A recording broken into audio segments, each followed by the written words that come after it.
सेबी ने research analyst और investment advisers को लेके नई गाइडलाइन जारी की है। सेबी ने नया सर्कुलर जारी करके कुछ नए बदलाव किए हैं, जिसमें से एक ग्रेडेड पे डिपॉजिट सिस्टम की बात की गई है। इसके साथ ही एआई को इस्तेमाल को लेकर, रिसर्च में आर्टिफिशियल इंटेलिजेंस के इस्तेमाल को लेकर भी कुछ बड़े अपडेट सेबी ने दिए हैं। क्या है पूरा मामला, सेबी ने क्या क्या बदलाव किए हैं, चलिए इन सबको समझने की कोशिश करते हैं। नमस्कार, मेरा नाम है सत्यम और आप देख रहे हैं मनी 9। सबसे पहला बदलाव सेबी ने जो किया है वो है क्लाइंट की संख्या के आधार पर ग्रेडेड डिपॉजिट की अनिवार्यता। ग्रेडेड डिपॉजिट को पहले समझने की कोशिश करते हैं। जैसे जो भी रिसर्च एनालिस्ट या इन्वेस्टमेंट एडवाइजर होंगे, उनके नंबर ऑफ क्लाइंट्स कितने हैं, उस हिसाब से उन्हें एक बैंक में डिपॉजिट मेंटेन करना पड़ेगा। जैसे कि अगर आपके पास 150 क्लाइंट है इन्वेस्टमेंट एडवाइजर के पास, तो उन्हें 1 लाख रुपए तक का डिपॉजिट मेंटेन करना पड़ेगा।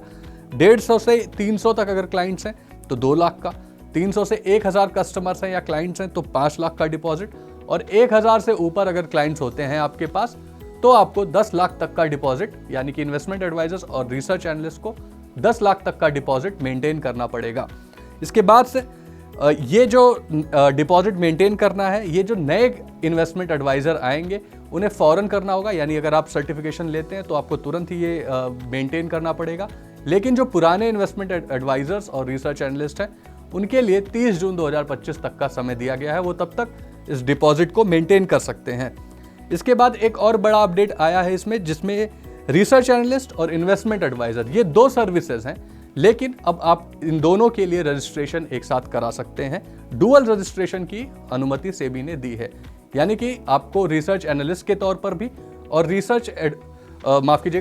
इन्वेस्टमेंट एडवाइजर के तौर पर भी आपको रजिस्ट्रेशन कराना अनिवार्य होगा, क्योंकि ये 2 अलग अलग सर्विसेज हैं, इसलिए आपको इन दोनों के तहत आपको रजिस्ट्रेशन करवाना होगा। एआई के इस्तेमाल को लेकर भी कई बड़े अपडेट आए हैं, जिसमें आप अपनी रिसर्च में किस हद तक, किस एक्सटेंट तक आर्टिफिशियल इंटेलिजेंस का इस्तेमाल करते हैं, इसका आपको पूरा डिस्क्लोजर क्लाइंट्स को देना होगा।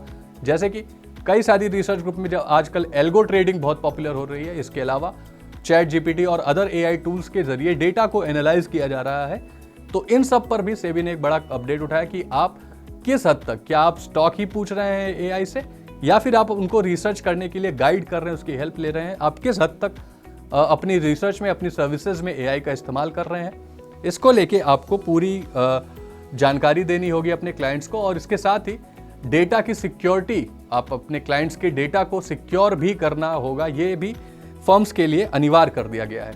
अगला बड़ा अपडेट है हितों के टकराव को लेकर, कॉन्फ्लिक्ट ऑफ इंटरेस्ट। अक्सर ऐसा देखा जाता है कि जो कंपनीज हैं वो अपने क्लाइंट्स को कुछ अलग, पहले जो पुराने क्लाइंट्स हैं उन्हें पहले बता देते हैं, लेकिन अगर कोई नया क्लाइंट उनसे जुड़ता है तो वो कौन सी कॉल लेनी है उसके बारे में उन्हें वो बाद में अपडेट करते हैं।